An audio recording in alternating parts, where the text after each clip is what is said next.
IKEA mall దుబాయ్లో ఎట్లుంటుందో చూడండి. సో దుబాయ్లో ఐక్యా అని అయితే పేరైతే ఇంత పెద్ద ఉన్నా కానీ లోపలికి పోయిన తర్వాత ఇంకా చాలా పెద్ద ఉన్నది. ఇటు ఎంట్రన్స్ ఉంది ఇటు పక్కకు.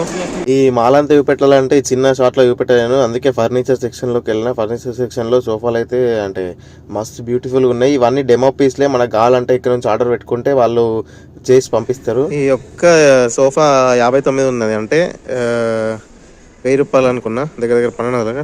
కానీ అది ఒక పిల్లో మాత్రమే. ఈ సోఫా రేట్ వచ్చి 690, అంటే 700 దగ్గర దగ్గర, అంటే 15,000. ఇంత చిన్న ముక్కనే 15,000 అన్నమాట. ఇవన్నీ ఇంకా మంచి మంచి సోఫాలు అయితే మనకు ఉన్నాయి. ఈ ఐకియాలో చాలా డిఫరెంట్ టైప్స్ ఆఫ్ ఫర్నిచర్స్ కూడా ఉన్నాయి. పిల్లలు ఏడపోయినా ఇదే ఆర్డర్ ఉంటుంది, ఏది దొరికితే దాంతో ఆడుకునే ఉంటుంది. అంత ₹1,00,000 సోఫా సీట్ పక్కకు తిరిగేసరికి 6,000 ఉంది. ఇది ఓన్లీ ఈ 2 సీట్లు ఉన్న సోఫా మాత్రం 6,000, అంటే 1,30,000 దాకా అవుతుంది దగ్గర దగ్గర. సో ఇదే ఇంకా న్యూ లోవర్ ప్రైస్ అంట మనకు. సో ఇవన్నీ మనం కొనలేం, కానీ మనం అటు వెళ్ళిపోయాం.